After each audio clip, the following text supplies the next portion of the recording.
Hi, um, I've been wanting to make this video for some time and I was wondering what to call it.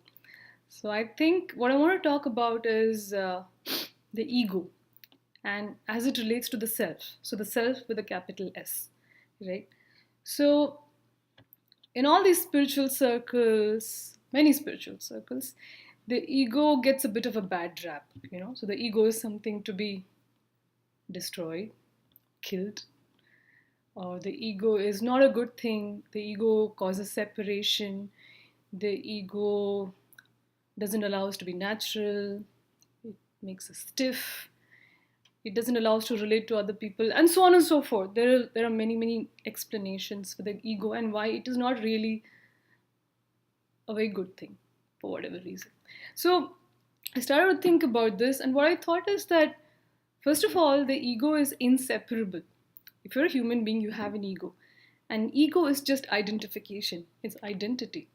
And there's no getting away from that. You have some level of identification. You're a man, you're a woman, you're a Hindu, you're Egyptian, you are an artist, you are a mother. All of these are identifications, identities we have. And as long as we have any of those, we have an ego.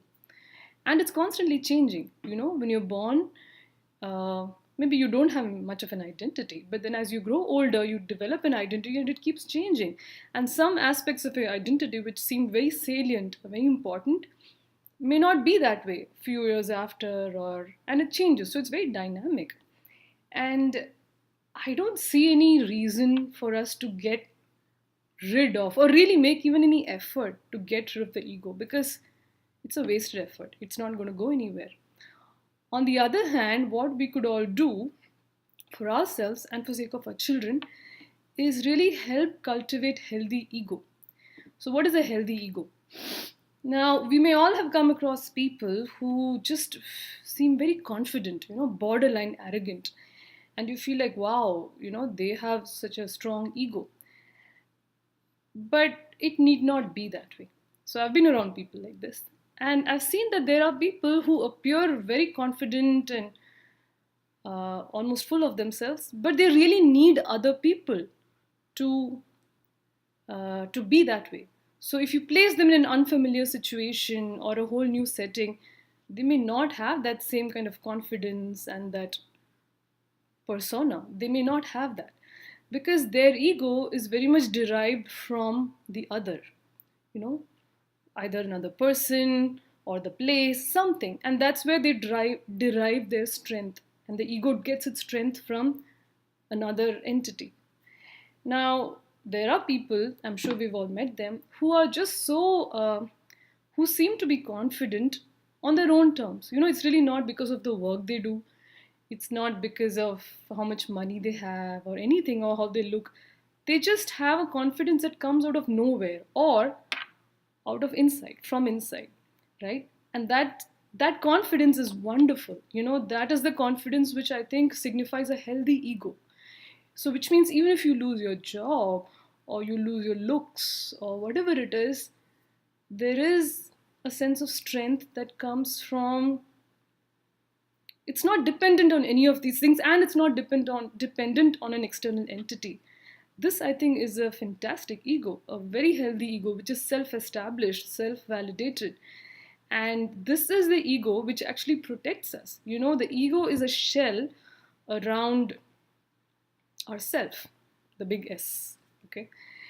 And the ego is what differentiates us from the other. It actually keeps us alive. It keeps us uh, in this human form, without trying to sound very esoteric about it. So the ego is not going anywhere, and we don't have to necessarily think that it separates us from the others. Really, it does, because my identity separates me from you. That's but natural. So if we, in terms of children, if we focus on raising children to be confident, to draw strength from who they are, not necessarily what they do, but just who they are. And I know it sounds easier said than done, but instead of deriving strength from the outside, they will grow up to be confident, well adjusted, independent individuals. And I think that is the best kind of ego there is. And there's a lot more that can be said about this.